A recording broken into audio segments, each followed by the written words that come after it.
우리가 길을 이제 가는 경우를 한번 생각해 보면요.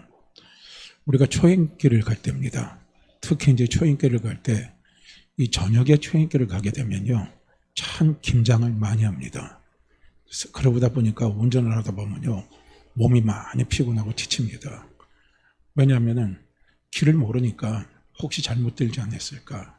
또 초행길이니까 또 잘못하면 또 사고 나지 아니할까? 이런 여러 가지 염려 걱정이 많이 생기더라고요. 그래서 초행길을 항상 가다 보면 왜 그렇게 시간이 긴지 모르겠어요. 그런데 이제 초행길을 갔다가 그 길을 이제 두 번째 가게 되면 이제 저녁에 가도 조금 안심이 와요. 왜냐하면 내가 한번 가본 길이니까 요쯤엔 뭐가 있고 해서 이제 좀 안심이 옵니다. 그리고 세 번, 네 번 이제 길을 가다 보면은 이제는 편안하게요. 이제 옆에서 이야기하면서 그렇게 이제 그 길을 가게 되는 것을 우리는 경험을 하게 됩니다. 여기서 제가 느끼는 게 뭐냐면요. 우리가 알고 가는 길과 모르고 가는 길입니다. 이 차이가 참 큽니다. 우리 인생도 생각해 보면 마찬가지입니다. 인생이요. 참 이 세상에 태어날 때는 웅해하고 태어났을 때 부모님들이 자녀에 대한 기대감도 있죠. 큽니다. 그리고 또한 본인도 이 세상에 막 태어나면서 자라가면서 어떻게 합니까? 꿈이라는 게 있어요.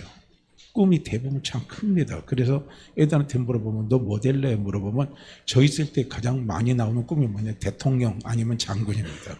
그 꿈 두 개가 나와요. 근데 요즘엔 애들한테 꿈을 물어보면 저 유명한 아이돌 그룹 있잖아요. 뭐 이제 그런 것들을 이제 이야기를 많이 하는데 그런데 우리가 자라가다 보면요. 참 뭐합니까? 인생이라는 게 그렇게 쉽지 않는 게 인생이라는 거예요. 인생의 삶이 참 쉽지 않습니다. 고달픕니다. 왜 그렇습니까? 우리 인생에 뭐가 찾아옵니까? 풍랑이 찾아오는 거예요. 그 풍랑이 센 풍랑일 때고 약한 때 있고 뭐 폭풍같이 아주 거친 것들이요 찾아오는 거예요. 그것이 그냥 한 번만 찾아오고 끝이면 좋은데 그것이 그냥 연타적으로 끊임없이 나타나는 게 이게 바로 인생입니다. 그래서 우리가 인생을 살아갈 때 우리가 알고 그 풍랑을 우리가 맞이하는 것과 모르고 풍랑을 맞이하는 것과는요 하늘과 땅 차이입니다. 우리는 이것을 한번 저는 오늘 생각을 좀 해보려고 합니다. 오늘 이제 본문 말씀에 나오는 주제가 뭐냐면요 사도 바울이 하나님으로부터 분명히 메시지를 받았어요. 어떤 메시지를 받았냐면 내가 예루살렘에서 복음을 전한 것과 같이 네가 로마에 가서도 반드시 그 복음을 전해야 된다는 메시지를요.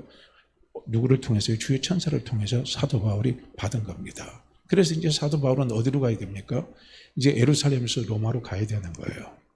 그런 게 이제 오늘같이 뭐 교통이 좋고 뭐 정보가 발달했으면 물어보면 되잖아요. 야, 여기서 로마 가려면 어떻게 가야 되냐?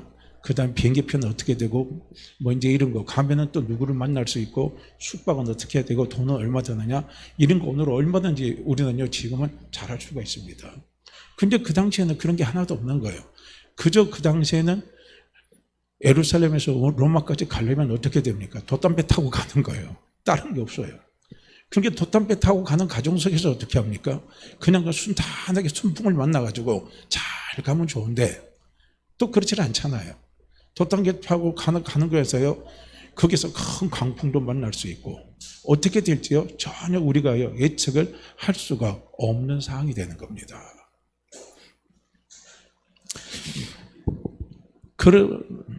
이제 사도 바울이 그렇게 하나님 앞에 그런 비전을 갖고 그 다음에 하나님의 뜻을 알고 그 뜻에 순종해서 사도 바울이 달려나갑니다. 그런데 오늘 우리가 알아야 될 것이 뭐냐면요. 우리가 하나님의 뜻대로 행하는 도중에도요. 고난과 풍랑은 반드시 찾아온다는 겁니다. 우리는 잘못하면 오해를 하게 돼요. 내가 하나님의 뜻대로 살면 순탄하게 순풍만 불 거라고 생각하는데 그게 아니더라고요. 저도 경험해보니까 그게 아니에요. 하나님께서 어떤 부분에 대한 뜻을 주시고 하나님의 마음을 주시고 그 길로 달려가도록 하나님께서 뭔가를 보여주셨을 때 거기에서 순종하고 달려나가면요. 저는 그때 순탄하게 될 줄 알았어요. 잘 될 줄 알았어요. 그런데 생각하고는 전혀 다르게 현실은 이렇게 나타나는 것을 우리는 볼 수가 있고요. 저도 경험을 많이 해봅니다. 사람들은 생각하기를 하나님의 뜻대로 살면 결코 풍랑이 다시 아니하고 평탄이라고 생각하지만 그렇지 않습니다. 가는 도중에 많은 어려움들이 있습니다. 풍랑은요, 인생에 반드시 다가오게 돼 있어요. 풍랑 없는 인생은 아무도 없습니다. 근데 알고 당하는 풍랑은 어떻게 합니까? 안심할 수 있어요. 평안할 수 있습니다. 그렇지만은 모르고 당하는 풍랑은요, 마음에 뭘 갖다 주냐? 큰 고통을 갖다 주고, 두려움도 갖다 주고, 염려도 갖다 주고, 때로는요, 좌절도 갖다 주고, 때로는 삶을 포기하기 정도로요, 엄청난 영향을 끼치는 것이 바로 모르고 당하는 풍랑입니다. 사도 바울은 어떤 풍랑을 당해도, 어떤 폭풍우가 불어와도, 어떤 고통이 그에게 다가와도요, 바울은 딱 하나를 알고 있어요. 그게 뭐냐면 나는 로마에 간다는 겁니다. 나는 로마에 간다는 거예요. 할렐루야. 우리 한번 따라해 보세요. 나는 로마에 간다 이거예요. 로마에 가는 건 누구의 뜻입니까? 하나님의 뜻입니다. 그렇기 때문에 폭풍우가 오고 광풍이 불고 그 어떤 환경이 나타난다 할지라도요, 하나님의 말씀은 1.1핵도 변함이 없습니다. 하나님은 절대 변하지 않습니다. 그렇기 때문에 로마는 반드시 간다는 겁니다. 우리가 풍랑을 당할 때요, 사도 바울처럼 무엇입니까? 이런 분명한요, 하나님의 인도하심에 대한 꿈이 있어야 돼요. 하나님의 인도하심에 대한 분명한 뜻을요, 우리는 붙들고 달려가야 풍랑을 당해도 우리는 알고 당하는 거예요. 할렐루야. 알고 당하는 거, 알고 당하는 거. 우리는 알아요. 예수 믿는 우리는 우리의 삶 속에 찾아오는 풍랑의 결과는 무엇이냐? 우리는 압니다. 하나님이 전능하사 천지를 만드신 하나님 아버지가 내 아버지시기 때문에요, 우리가 당하는 인생의 모든 풍랑의 결과는 뭡니까? 반드시 거기에는 뭐가 따라오냐면 축복이 따라옵니다. 반드시 축복이 따라옵니다. 우리에게는 이런 게 있어요. 그렇기 때문에 이것을 우리가 믿고 가는 사람, 그리고 이것을 모르고 가는 사람하고는요, 풍랑을 당할 때 그가 대하는 태도가 다르다는 거예요. 이게 하늘과 땅 차이인 거예요. 우리가 풍랑을 당해도요, 하나님은 전능하사 천지를 만드신 하나님 아버지는 내 아버지다 이거예요. 그렇기 때문에 하나님 반드시 나를 망하지 않는다는 거예요. 이건 순간이고 가정이다 이거예요. 순간이고 가정이고 우리의 결과입니다. 우리의 결론은 어떤 것이냐? 하나님이 잘되게 하신다는 거예요. 하나님이 축복하신다는 거예요. 하나님이 길을 여신다는 거예요. 이게 우리에게 중요한 거예요. 결과를 알고 가는 사람은 두려워하지 않습니다. 그러나 결과를 모르는 사람들은요, 그 과정이 어렵고 힘든 것들이 막 나타나면요, 어떻게 합니까? 두려워 떨어서 못 가요. 그런데 결과를 아는 사람은 두려워 떨질 않습니다. 그냥 그거 물리치고 가는 거예요. 담대하게 가는 거예요. 평안하게 가는 겁니다. 그게 사도 바울도요, 로마까지 가는 그 과정의 연행이에요. 사도행전 23장에서 한 계획을 받았죠. 특별히 27장 말씀에 보면 그 가는 여정 속에서 당하는 여러 가지 많은 환난과 어려움들이 거기에 사도행전의 27장에 보면 많이 기록되어 있습니다. 사도 바울이 먼저요, 갔어요. 출발해서 갔어요. 그래 배를 타고 갔는데 배가요, 순항된 게 아닌 거예요. 그 배를 타고 이제 가는데 자기를 이제 보호하고 자기를 이제 로마까지 수송할 책임자를 진 로마의 백부장 율리오하고요, 그 다음에 많은 제수들하고 선주하고 선원들하고요, 많은 짐들을 끌고, 그리고 그 배를 타고 출발을 했습니다. 출발했는데 시기가 보니까 사도 바울이 판단할 때는 이 시기는요, 이 변화가 되는, 이 시기가 바뀌는 시기이기 때문에 별로 좋지 않는 거예요. 그리고 거기에는 뭡니까? 물결이 세다는 거죠. 바람의 환경이, 이게 변화의 폭이 크다는 거예요. 그래서 바울이 이야기한 거예요. 백부장한테 이야기합니다. 그 다음에 선주에게도 이야기합니다. 우리 여기 머물러서 요 미항이라는 곳에 머물러가지고, 그리고 우리가 잠깐 쉬었다 봄에 출발합시다. 그러니까 이제 사도 바울이 뱃사람이 아니니까 이 사람들이 그 말을 좀 가볍게 들어버린 거예요. 아닙니다. 좀 더 출항해야 됩니다. 해가지고 계속 출항하다가 유라굴라라는 강풍을 만나버렸잖아요. 유라굴라라는 강풍을 만나니까 배가 더 이상 전진하지 못해요. 왜냐면 이제 돛대에 순풍이 불어서 로마 쪽으로 가야 되는데 광풍이 막 섬쪽에서 이쪽으로 막 불러치니까요, 배가 어떻게 할 수가 없는 거예요. 그런 시간이 뭐 1시간도 아니고 2시간도 아니고요. 저기 사도행전 27장에 보면 여러 날 동안 그랬다 그랬습니다. 폭풍우가 치고요. 그 다음에 해와 달과 별이 보이지 않는다 그랬습니다. 그러니까 얼마나 흑암에 꽉 차 있겠습니까? 비는 막 주룩주룩 내리죠. 파도는 거세죠. 그러니 뭐 배가 곧 뒤집을 것 같고 파전될 것 같죠. 이런 것 사람들이 전부 다 어떻게 합니까? 두려워 떠는 거예요. 절망하는 거예요. 길이 안 보이는 거예요. 그런데 그런 가운데 유일하게 한 사람이요 편안하게 있는 거예요. 그 사람이 누구냐면 사도 바울입니다. 사도 바울이 왜 편안하게 있을 수 있겠습니까? 사도 바울도 사람인데요. 사도 바울에게는 뭐가 있습니까? 하나님의 약속이 있는 거예요. 아버지의 약속이 있는 거예요. 아버지는 약속하신 것을 반드시 지키신다는 거예요. 그것을 사도 바울은 아는 거예요. 아버지가 로마로 가라고 했으니까 로마에서 내 복음을 전해야 된다고 하나님께서 분명히 사도 바울에게 말씀하셨으니까 하나님은 그 말씀을 반드시 이루신다는 겁니다. 그렇기 때문에 아무리 폭풍우가 오고 열에 막 해야 달과 별이 막 보이지 않는 이런 흑암의 상황에 갇혀있다 할지라도 사도 바울은 두려워하지 않는 거예요. 그런 상황이 되더라도 난 로마에 간다 이거예요. 왜냐? 로마에 가도록 하나님께서 함께 하시면서 나를 지켜줄 것이니까요. 그런 믿음이 누구에게 있냐면 사도 바울에게 있었다는 거예요. 그러니까 거기에 보세요. 배에 탄 선주와 선원과 그리고 나머지 제수들 그리고 백부장 율리오 이런 사람들은요. 뭐가 없어요? 함께 하시는 하나님이 없어요. 하나님의 약속이 없습니다. 하나님이 주신 뜻이 없어요. 그러나 사도 바울에게는 뭐가 있습니까? 하나님이 주신 뜻이 있어요. 하나님이 주신 비전이 있습니다. 하나님이 주신 꿈이 있어요. 그렇기 때문에 사도 바울은 똑같은 풍랑을 당해서 사도 바울은 안심할 수 있었고 평안할 수 있었고요. 그런데 나머지 사람들은 전부 다 두려워 떨 수밖에 없었다는 겁니다. 오늘 우리에게 이것이 중요한 거예요. 예수 믿는 사람이나 예수 안 믿는 사람이나 인생 살아갈 때요 찾아오는 풍랑은 똑같습니다. 어떻게 보면 예수 믿는 사람이요 그 풍랑이 더 강할 수도 있어요. 왜냐하면 사단이 우리를 가만히 놔두진 않으니까 풍랑이 더 강하게 올 수 있는 거예요. 그러니까 그전에 저도 교회 처음 나왔을 때요 저보다 먼저 신앙생활하는 분들이 그런 말이에요. 야 예수 믿는 거 참 어렵다 그래요. 예수 믿는 걸 두 가지를 잘해야 된다는 거예요. 세상 일도 잘하고 교회 일도 잘하고 열심히 두 가지를 다 잘해야 되니까 힘들다 이런 말을 하는 겁니다. 그 말에도 의미가 있죠. 그러나 우리가 그것을 그렇게 표현하면요 신앙생활 너무 지쳐요.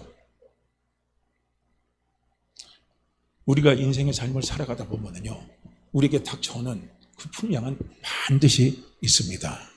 그런데 그 풍랑이 누구 뜻 안에 있으면 아무런 염려할 이유가 없어요. 아버지 뜻 안에 있으면 되는 거예요. 할렐루야. 아버지 뜻 안에 있는 풍랑은요 그거는요 우리가 다 이길 수 있습니다. 그것을 우리가 전부 다요 헤쳐나갈 수가 있어요. 왜냐하면 그건 하나님이 해결해 주실 거니까요.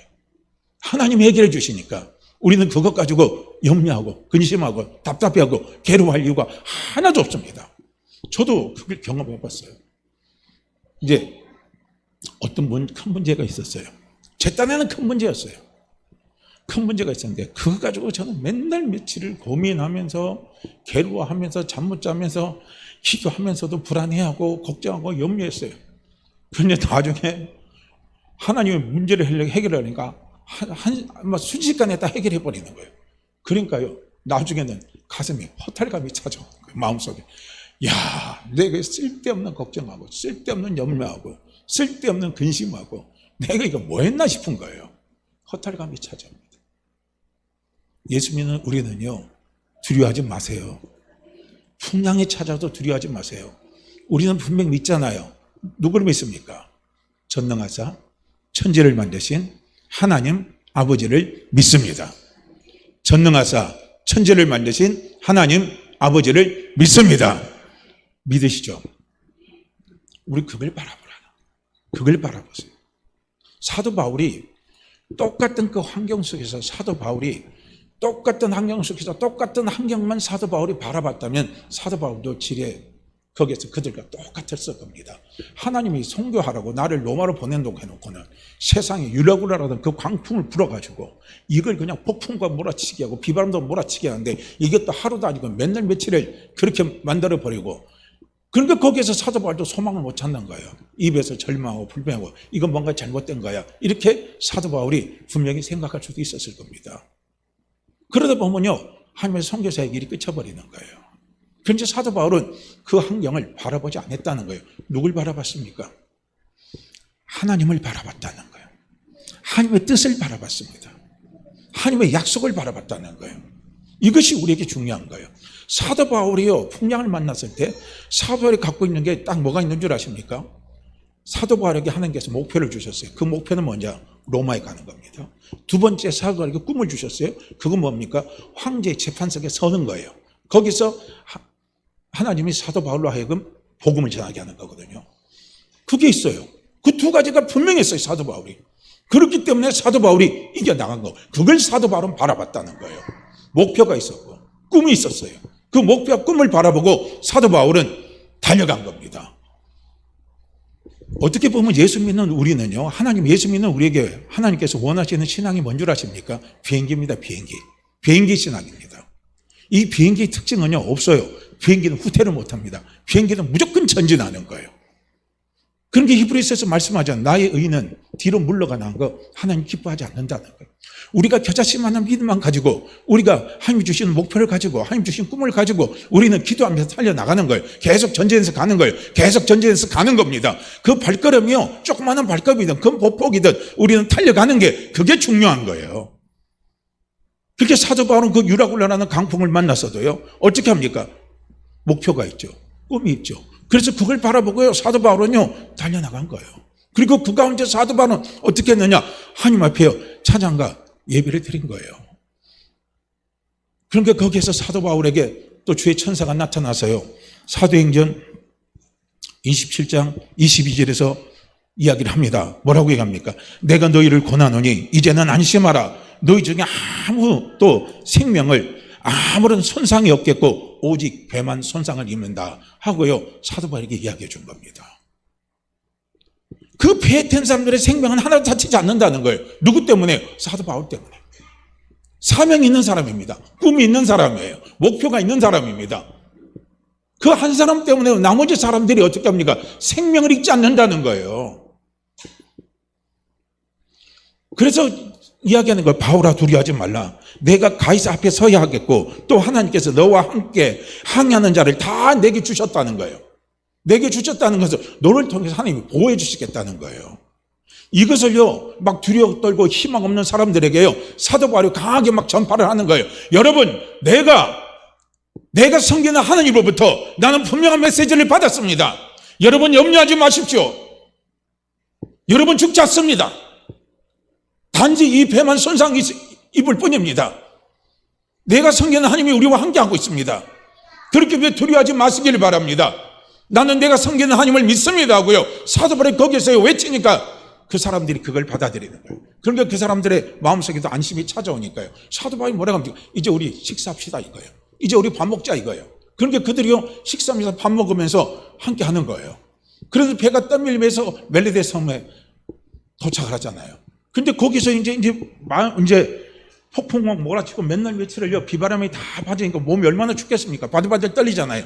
그래서 불을 피웠는데 그 덤불을 갖다 놓고 불을 더 세게 피우려고 갖다 놓고 거기서 독사가 탁 올라와 버렸잖아요. 그래서 독사가 누구의 손을 물었어요? 사도 바울의 손을 물은 거예요. 그러니까 이제 독사가 사도 바울의 손에 물렸고 덜렁덜렁 달려있잖아요. 그러니까 그때 섬 사람들은 어떻게 생각하냐면, 살인자가 도망하다가 신이 심판할 때는 독사에게 물려 죽게 한다는 거예요. 그런데 사도 바울의 손에 어떻게 합니까? 독사가 딱 물려 있는 거예요. 그렇게 사람은 어떻게, 저놈이 살인자구나, 그렇게 생각했던 거예요. 그런데 사도 바울 아무것도 생각 안 하고 독사를 툭 떼고 불에 던져버린 거예요. 그 사람들 옆에 지켜보는 거예요. 쫓고 있으면 죽을 건데, 쫓고 있으면 죽을 건데 안 죽는 겁니다. 그러니까 그 사람들이 놀라서 사도 바울한테 엎드려서 저건 신이다 이거예요. 왜냐하면 독사가 물렸는데 독이 퍼졌는데도 죽지 않으니까 저건 신이다 하고 그렇게 이야기한 거예요. 그런데 여기서 한번 생각해 보세요. 독사에게 사도 바울이 물렸습니다. 그럼에도 불구하고 사도 바울이 왜 죽지 않았을까요? 왜 죽지 않았을까요? 사도 바울에게 뭐가 있습니까? 목표가 있고 꿈이 있는 거예요. 주님이 함께 하시잖아요. 이게 중요한 거예요. 그래서 독사가 물어도 죽지 않는 거예요. 우리 그거 시험한다고 해요. 사도 바울이 독사의 손에 물려서요. 죽지 않으니까 나도 안 죽는다고. 자, 봐라 해갖고 독사에다가 독사 우리에 가다가 독사 갖고 손가락 갖다 놓으세요. 살아까지 죽을까요? 그럼 반드시 죽습니다. 하나님의 뜻 안에 있는 거예요. 하나님의 뜻 안에.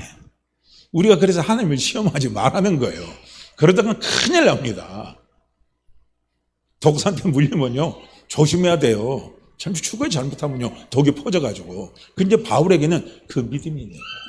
그 믿음이 독이 힘을 못 쓰게 만들어버린 겁니다.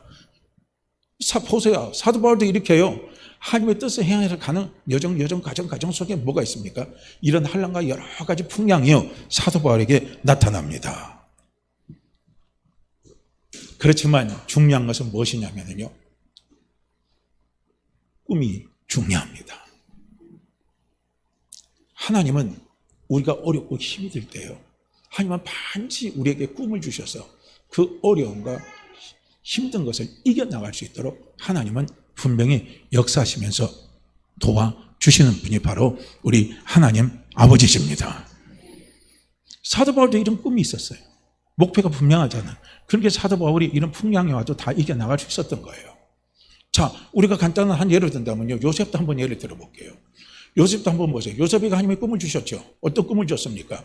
해와 달 12별들이 자기에게 절했어요. 그건 뭡니까? 자기 아버지, 어머니, 자기 형제들이 전부 자기에게 절하는 거예요. 그런데 이 꿈을 이제 야곱에게 이야기했잖아요. 그리고 또 형제들이 또 나발 버리고 달렸어요, 요셉이. 그러니까 형제들이 그냥 화가 나니까 시기가 나니까 어떻게 합니까? 요셉을 나중에는 극단적으로 어디까지 끌고 갑니까? 마른 우물에 던져서 죽게 내버려 두는 거예요. 그런데 그때 애굽의 상인 지나가니까 어떻게 합니까? 요셉을 꺼내가지고 종으로 팔아넘겨버리잖아요. 노예로 팔아넘기잖아요. 그래서 요셉이 노예 생활을 하잖아요. 노예 생활하는 게 그게 쉬운 겁니까? 종살이 하는 게 쉬운 겁니까? 남의 빚에서 남의 밥 먹는 게 쉬운 일입니까? 그거 얼마나 어렵겠습니까? 얼마나 고통스럽겠습니까? 그런데 성경에서 중요한 대목이 있어요. 요셉과 하나님이 함께 하셨다 그랬습니다. 이 말은 어떤 말이냐면 요셉은 함께 하시는 하나님을 항상 바라봤다는 겁니다. 함께 하시는 하나님을 바라보는 거예요. 하나님은 우리에게 주시는요 약속의 꿈이 있어요. 그건 임마누엘입니다. 임마누엘. 하나님이 나와 함께 하십니다. 아버지가 나와 함께 하십니다. 주님이 나와 함께 하십니다. 복의 근원이 나와 함께 하십니다. 능력의 근원이 나와 함께 하십니다. 축복의 근원이 나와 함께 하십니다. 행복의 근원이 나와 함께 하십니다. 하나님이 나와 함께 하시는 거예요. 요셉은요 그걸 바라봤어요. 그걸 바라보고요 어떻게 합니까? 요셉은요 그냥 인내하면서 최선을 다했습니다. 그래서 보디발에게 인정을 받았지만은 또 어떤 일이 나타납니까? 요셉이 잘생겼으니까 보디발의 아내가 음욕에 가득한 여자입니다.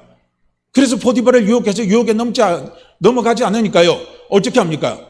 거짓말을 하잖아요. 저놈이 나를 겁탈하려고 하다가 들켜서 지금 도망간다 이거예요. 그래가지고 요셉이 어디로 또 쫓겨나갑니까? 정치범 수용소에 있는 감옥으로 쫓겨나가잖아요. 그 감옥에서요 또 감옥살이 하는 거예요. 옥살이 하는 거예요. 옥살이가 노예 생활보다 더 힘든 게 옥살이입니다. 그 옥살이를 하는 겁니다. 그 옥살이를 하는 과정 속에서도요 거기에 성경은 뭐라고 했냐면 하나님이 요셉과 함께 하였더라.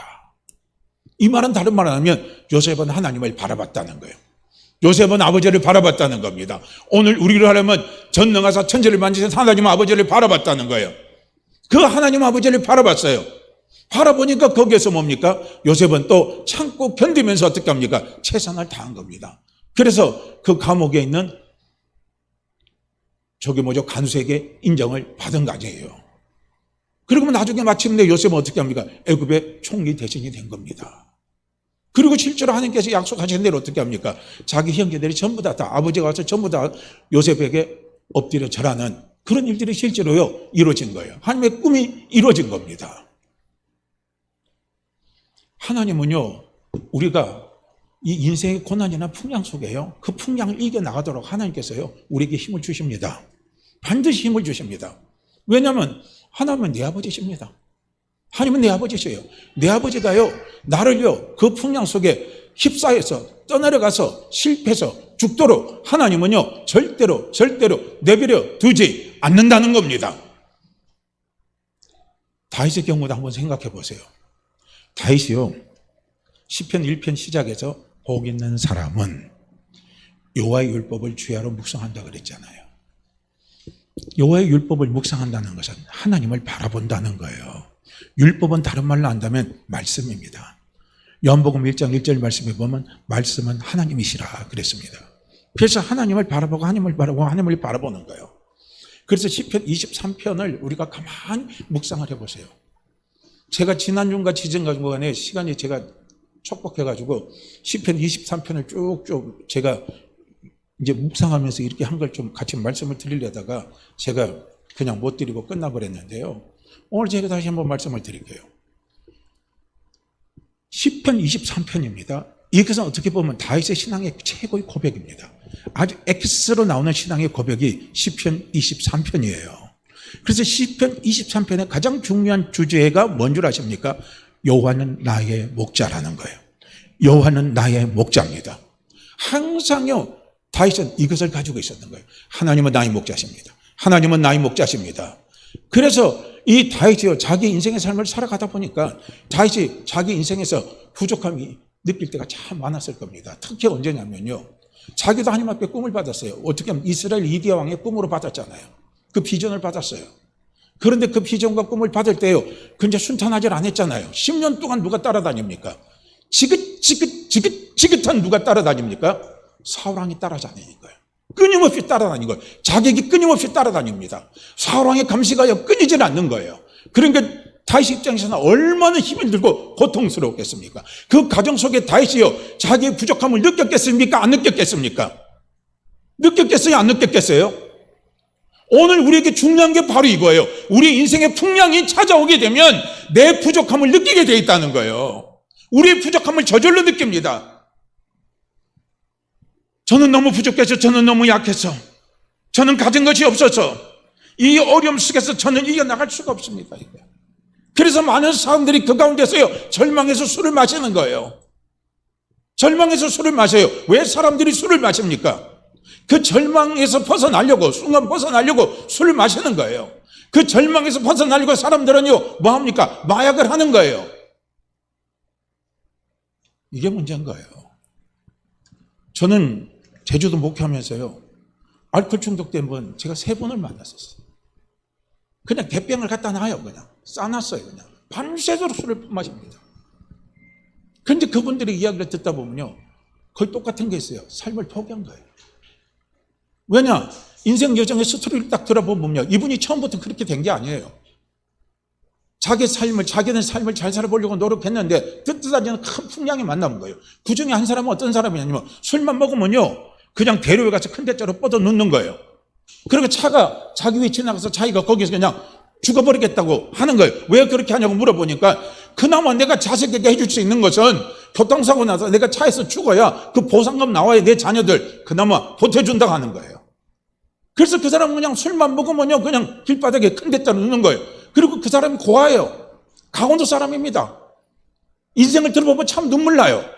고아에서 사나이로 자라면서요 어렵게 돈을요 몇 천만 원 모았습니다. 그래서 제주도로 와서 양봉을 해가지고 꿈꾸면서 있잖아요. 양봉을 꿈꾸면서 했는데 제주도의 날씨를, 한라산의 날씨를 몰랐던 거예요. 그래서 거기서 2천만 원 되는요 엄청난 돈을 양봉에다가 다 투자해서 여버린 거예요. 그게 한라산의 변덕스러운 날씨 때문에 그게 그냥 싹 어떻게 합니까? 물로 쓸어나가면서 끝나버린 겁니다. 그러니까 이 사람은 더 이상 인생의 희망을 잃어버린 거예요. 그럼 그다음부터 술만 먹는 거예요. 술만 먹고 뭐 합니까? 내게 자식에게 해줄 것은 내가 죽는 거다 이거예요. 차에 치여서 죽는 거다 이거예요. 그래서 대로변에서 그냥 들어오면서 그렇게 지내는 거예요. 참 안타까운 거예요. 우리도요 장담할 수 없어요. 정말 장담할 수가 없습니다. 나도 내 인생에 그런 풍랑이 나오면 나도 그렇게 안 된다고 장담할 수가 없는 거예요. 그런데 그 인생의 풍랑에서 자기의 부족함을 보는 거예요. 그럴 때 우리는요 하나님 우리에게 주신 게 있어요. 꿈이 있어요. 너는 나를 바라봐라 이거예요. 할렐루야. 너는 나를 바라봐라 이겁니다. 우리의 꿈의 시작은 하나님을 바라보는 거예요. 할렐루야. 나를 바라봐라. 그러니까 시편 23편에 딱 주제는 하나예요. 여호와는 나의 목자시라 이거예요. 그러니까 다윗도 이런 부족함이 느껴질 때요, 자기가 얼마나 힘이 들었겠습니까? 그런데 여호와는 나의 목자십니다. 하나님은 나의 목자십니다. 여호와는 나의 목자십니다고요. 그 여호와를 바라보니까요, 자기에게 하나님이 어떤 꿈을 주냐면, 너는 부족함이 없는 사람이다 이거예요. 네가 부족함을 느끼느냐? 내가 너와 함께하기 때문에 너는 부족함이 없다 이거예요. 그러면서 사도 바울에게 그런 마음을 주시는 거예요. 너는 부족함이 없다. 너는 부족함이 없다. 너는 부족함이 없다. 그렇게 해요. 사도 바울에게 하나님께서 꿈을 주시는 거예요. 그 다음에 우리가 또 그 다음 구절 한번 보세요. 하나님이 나를 어디로? 푸른 초장으로 넣으시며 실만한 물가로 넣으신다 그랬죠. 푸른 초장 중요한 겁니다. 도망자의 삶에서 먹고 사는 게 얼마나 중요합니까? 먹는 게 얼마나 중요합니까? 그렇게 바울도요, 다윗도 쫓겨다닐 때요, 먹는 문제 해결이 참 중요한 문제예요. 그래서 바울도요, 우리가 다윗도 보게 되면 자기도 이게 쫓겨다니면서 다윗과 함께한 있잖아요. 300명, 400명 이 군사들이 함께 움직이면서 다닐 때 어떻게 했냐면요, 어느 큰 농장 있잖아요. 포도원의 주인의 집을 시켜주면서 거기서요 어떻게 합니까? 먹을거리를 공수해 오는 거예요. 먹는 문제가 큰 겁니다. 그런데 그것 때문에 또한 다윗이 낙심을 했겠습니까? 안 했겠습니까? 그런 낙심이 찾아오는 거예요. 그럴 때 하나님이, 여호와는 나의 목자십니다. 하나님을 바라보니까 하나님이 푸른 초장으로 인도해 주시더라 이거예요. 그때 먹을 것을 하나님께서 갖다 주시더라 이거예요. 실만한 물가로 인도해 주시더라 이겁니다. 오늘 우리가 이게 중요한 거예요. 풍랑이 올 때 하나님을 바라보시길 바랍니다. 우리 아버지를 바라보시길 바랍니다. 그럼 부족함이 있다고 느낄 때요, 부족함이 없도록 하나님께서 공급해 주십니다. 먹을 것이 없어서 힘들 때요, 하나님께서 먹을 것이 있도록요 길을 열어주시는 거예요. 또 내 영혼을 소생시키시고 나를 의의 길로 인도하신다는 거예요. 영혼을 소생시킨다는 말은요, 어떤 말이냐면 무너진 내 마음을 일으켜 세워주신다는 거예요. 이게 영혼을 소생시킨다는 겁니다. 다윗이 10년 동안 쫓김받는 생활을 하고 자객들에게 날려 죽음이 따라오는 그런 삶을 살면요, 얼마나 다윗이 힘이 들었겠습니까? 때로는 다윗의 마음이 팍 무너질 때가 한두 번이 아니었을 겁니다. 그 무너진 마음을, 사람의 마음이 한번 무너지면요, 누구도 이렇게 세울 수가 없어요. 누구도 이렇게 세울 수가 없습니다. 무너진 내 마음을 이렇게 세울 수 있는 분은요, 하나님밖에 없습니다. 아버지밖에 없습니다. 그래서 여호와는 나의 목자십니다 하고, 여호와는 나의 목자가 되신 하나님을 바라보니까 하나님이 내 마음을 다시 이렇게 세워주시더라는 거예요. 무너진 내 마음을 다시 하나님께서 회복시켜 주시고, 내 마음에 꿈을 주시고, 내 마음에 위로를 주시고, 내 마음에 능력을 주시면서요, 다시 달려갈 수 있도록요 이끌어 주시더라는 거예요. 무엇으로 달려갈 수 있도록? 의의 길입니다. 하나님이 주시는 약속의 길이에요. 하나님이 주시는 축복의 길입니다. 하나님이 주시는 꿈의 길로 달려갈 수 있도록 하나님께서 인도해 주시더라는 겁니다. 그래서 우리의 꿈의 가장 중요한 시작이 하나님을 바라보는 거예요. 그래서 하나님이 아브라함에게도 그렇게 했어요. 뭐라고 했냐면요, 아브라함이 창세기 15장에 보면 조카로서 다 구출을 했잖아요. 그러고 나서 아브라함에게 큰 두려움이 찾아왔었어요. 그 두려움이 뭐냐면은 조카로를 구출해 올 때 기습작전으로 해가 조카로를 구출을 해왔어요. 그러니까 이제 그들이 기습을 당하니까 순간적으로 그들이 어쩔 수 없이 피했지만 그들이 정렬을 다시 정비해가지고 아브라함을 공격해 올 수도 있습니다. 거기에 대한 두려움이 있고요. 또 하나 두려움은요, 그 두려움에는요 수치에 대한 두려움입니다. 그 수치에 대한 두려움은 뭐냐면 내 울타리가 없다는 거예요. 이 유목민 생활을 하다 보면 가장 중요한 것이요, 울타리가 있어야 되는데 울타리가 없는 거예요. 그러니까 울타리가 없는 자기 자신을 바라보니까 너무 비참한 거예요. 너무 비참해요. 내 인생이 뭐냐 이거예요.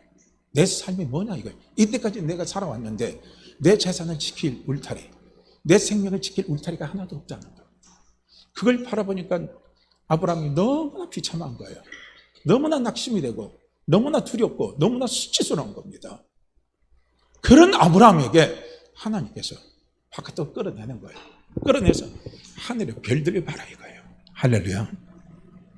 우리는요, 풍랑이 찾아올 때 내 울타리 안에 갇혀 있으면 안 됩니다. 내 사고 안에 갇혀 있으면 안 돼요. 빨리 우리는요, 내 울타리 바깥으로, 장막 바깥으로 우리는 나가야 된다는 거예요. 나가서 우리는 무엇을 바라봐야 됩니까? 하늘을 바라보시라는 거예요. 그 하늘을 바라보는 것은 무엇입니까? 여호와는 나의 목자십니다. 여호와 하나님 아버지는 나의 아버지십니다고요. 내 아버지를 바라보셔야 된다는 거예요. 거기에 뭐가입니까? 길이 열리는 거예요. 거기에 무너진 내 마음을요, 다시 회복되고 무너진 내 마음을 다시 추스리고 우리가요, 다시 하나님이 주시는 꿈의 길로, 하나님이 주시는 축복의 길로, 약속의 길로요, 달려갈 수 있는 거예요. 그걸 다시 경험을 했기 때문에 시편 20편에 그렇게 기록을 한 거예요. 내 영혼을 소생시키시고 나를 의의 길로 인도하십니다.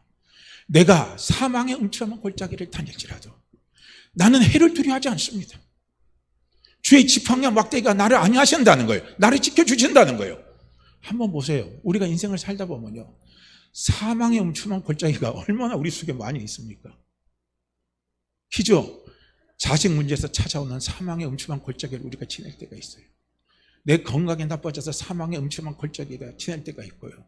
내 사업이 생각대로 안 되고 자꾸 꼬여서 사망의 음침한 골짜기에 우리가 지낼 때가 있습니다.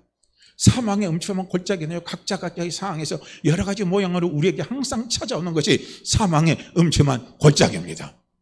다윗에게서도요, 사망의 음침한 골짜기가 얼마나 많이 찾아왔어요. 가장 큰 사망의 음침한 골짜기가 무엇이겠습니까?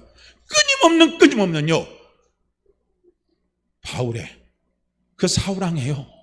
죽음의 추적입니다.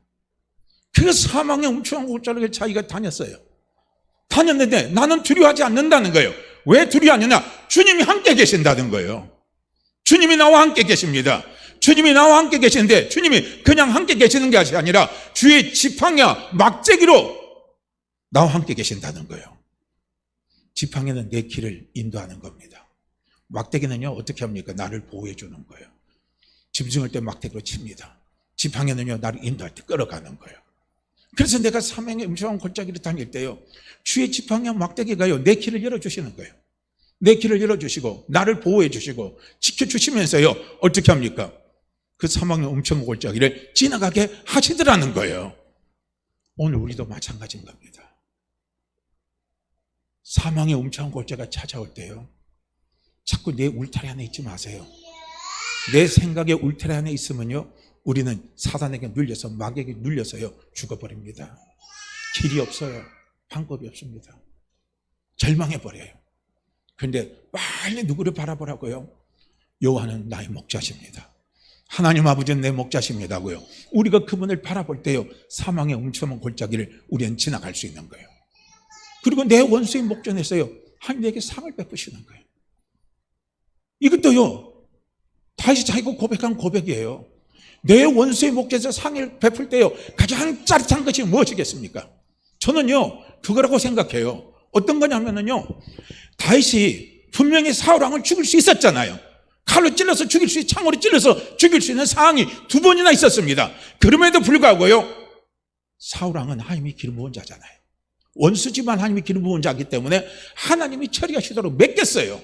그러면서 다윗이 사울을 향해서 이야기하는 거예요. 아버지, 내가 아버지한테 잘못한 것이 하나도 없는데 왜 아버지는 나를 죽이려 하셨나이까 하고요, 막 호소를 하잖아요. 이야기를 하잖아요. 그럴 때 사울왕이 먼저, 아들아, 내가 잘못했다 그렇게 이야기하면서도요, 이미 사울은요, 사단에게 사로잡혔기 때문에 벗어나질 못하는 거예요. 저는 그런 걸 생각할 때요, 바라보게 되면요, 참 그때 다윗의 그 통쾌함이 어땠을까, 이런 생각을 하는 거예요.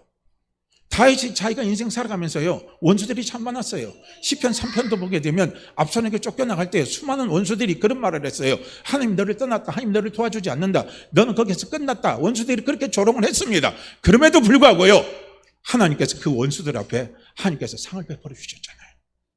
왕으로 당당하게 복귀하게 해주시고 이스라엘의 최대 영토를 갖게 하시고 번영을 누리게 하시는요, 놀라운 축복의 은혜를 하나님이 누구에게 갖다 줬습니까? 다윗에게 갖다 주셨습니다. 그래서 원수로부터 받은 상처를요, 하나님은요, 축복으로 회복시켜 주시는 거예요. 그러니까 오늘도 마찬가지인 겁니다. 내가 원수로 인해서 내 마음에 상처를 입었어요. 쓴뿌리를 입었어요. 우리가 쓴뿌리에서 벗어나기가 참 어렵고 힘이 듭니다. 항상 생각하면 울컥 티나고, 생각하면 울컥 티나고, 생각하면 울컥 티나요. 내 너만 안 있으면 내 인생이 이렇게 안 됐는데, 내 인생에 이런 풍랑 속에 내가 자초하지 않았을 건데, 너 만나서 내 인생이 이렇게 작살났다 이거예요. 막 우리가 그런 걸 생각하면요, 거기서 벗어나지 못하면요, 사람은 어떻게 합니까? 폐인이 돼버리는 거예요. 그런데 그때 누구를 바라보세요? 여호와는 나의 목자십니다. 하나님 아버지는 나의 목자십니다. 하나님 아버지는 나의 목자십니다고요. 하나님 아버지를 바라보니까요, 하나님이 내 원수들 앞에서 하나님에게 복을 주시더라 이거예요. 내 잔이 넘치도록 채워주시더라 이겁니다. 할렐루야.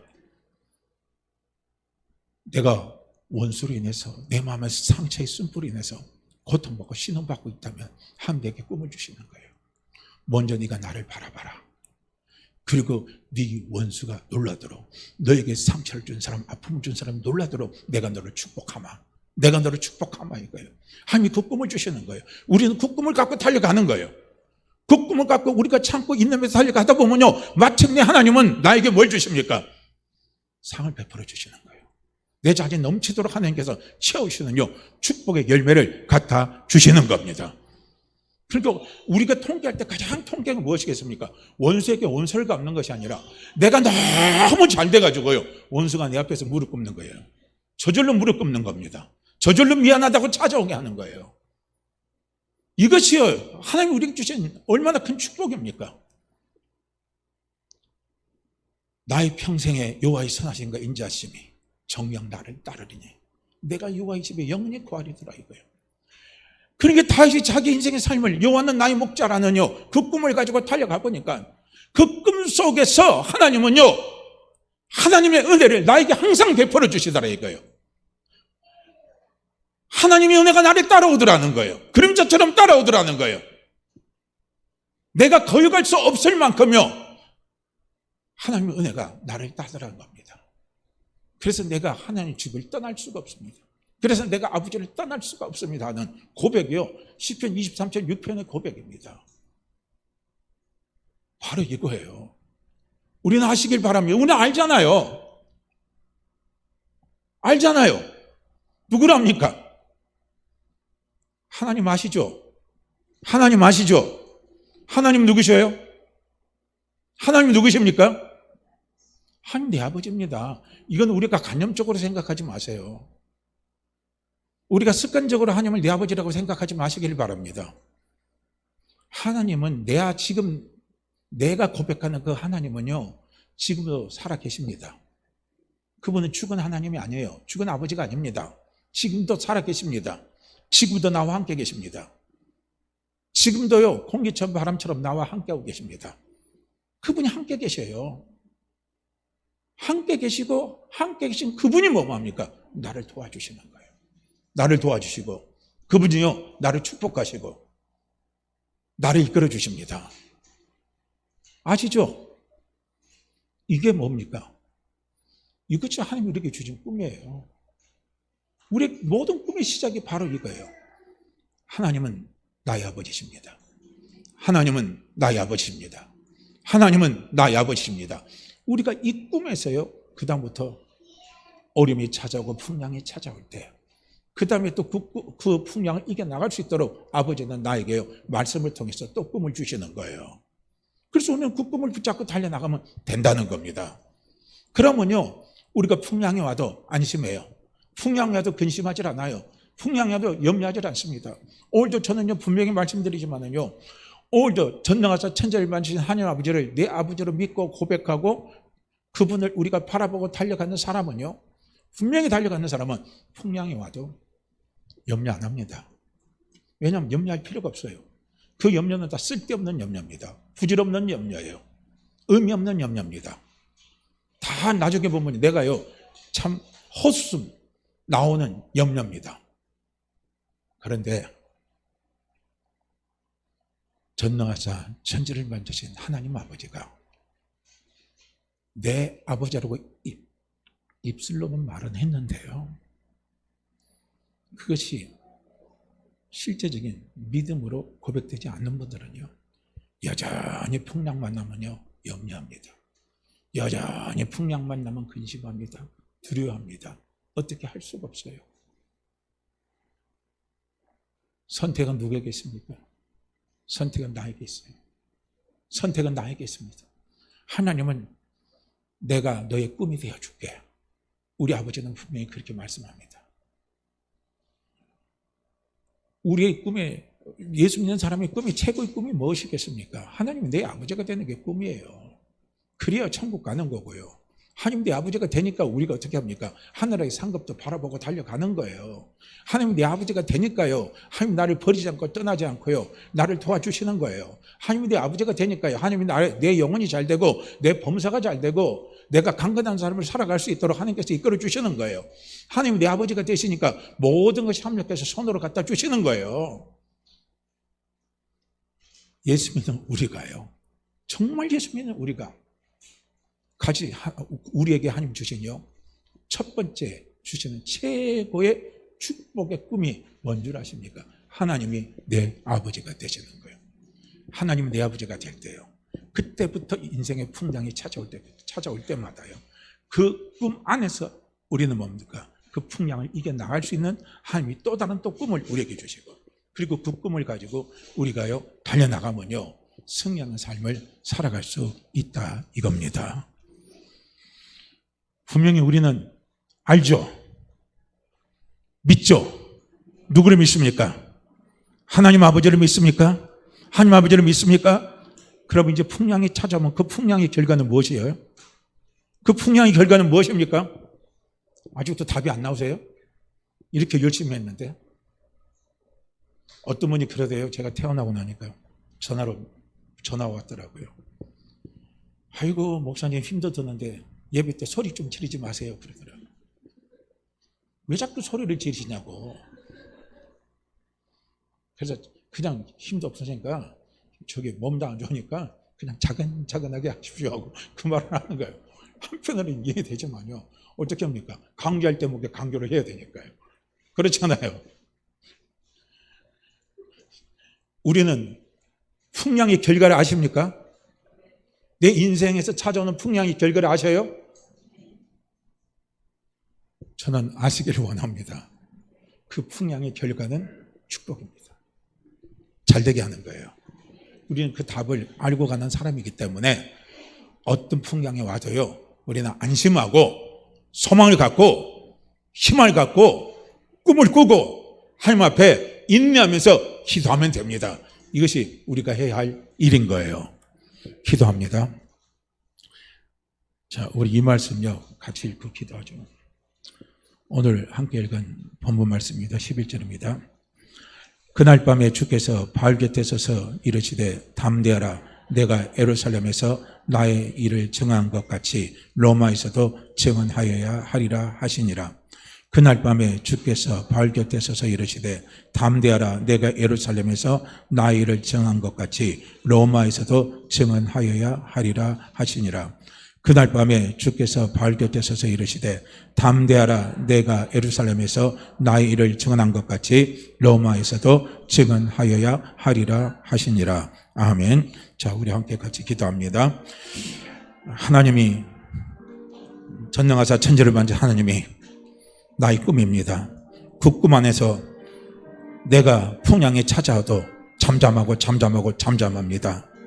잠잠함으로 참고 기다리고 달려나갈 때 하나님 반드시 그 풍랑 끝에 우리에게 축복을 주시고 능력의 열매를 우리에게 나타내 보여주시고 인내의 열매를 나타내 보여주심을 감사합니다. 우리 함께 주여 한번 크게 외치시고 기도합니다. 주여, 오 할렐루야 하나님 아버지, 오 할렐루야 아버지, 오 할렐루야 아버지, 참으로 감사하고